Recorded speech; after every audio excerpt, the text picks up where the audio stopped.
So one thing that I thought was interesting potentially about Snake Plisskenist's approach, but then again, not really. I mean, it's the same old roadblock. But I guess an approach that occurs to me from what he said is that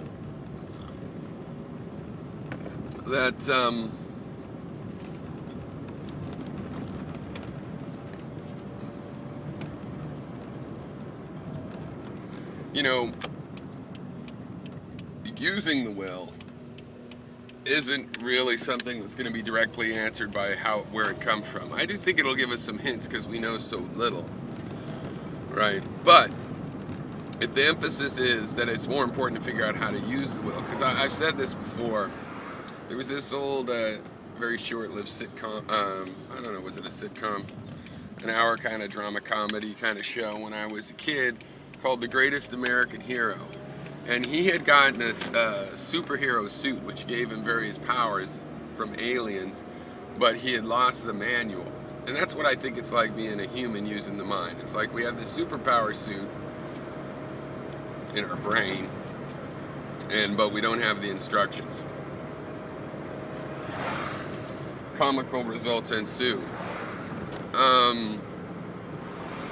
But we are starting to get this manual. First of all, there's a lot of reasoning and logic in the world. Now, the one problem is that logic is developed as a kind of reasoning that can be done on paper, that can be done in an almost computational way.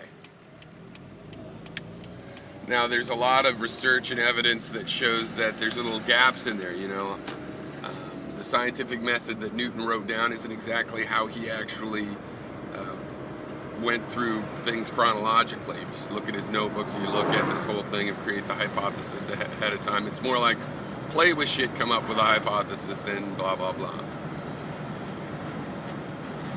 Right. But still,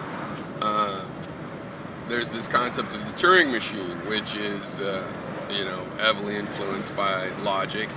And it is a truly deterministic thing where you go through step by step, the same thing should happen every time you do it, and so on. And that definitely is meant to model a kind of human reasoning, but not all of human reasoning, just an important subset. Turns out to be a very useful subset.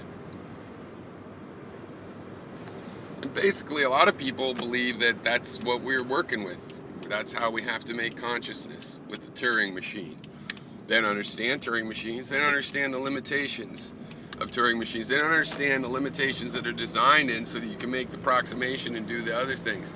They don't understand what goes into the design of a Turing machine to make it deterministic in this rather chaotic universe. And I think if they did, they'd understand that this is a pretty tall order, and it does not look like you could ever create understanding with the Turing machine. And I'm somebody that's tried for years on end working in AI, just in games, to make realistic AI. And I could make realistic AI. I could make AIs that behave much better than the pre-programmed creatures in games right now. But at no point does it seem at all possible that they're going to have an internal experience. And you'd be Dr. Frankenstein and have created a living thing. Because that's what it would mean, living things. How do you tell when you see some little bit of chemicals? How do you tell if it's living? Well, you try to tell if it's willing. Does it look like it has will? I mean, that's what you're looking for. You can't just ignore the problem just because you think it's too complicated for you. Or rather, you can't just tell other people to ignore the problem just because it's too complicated for you.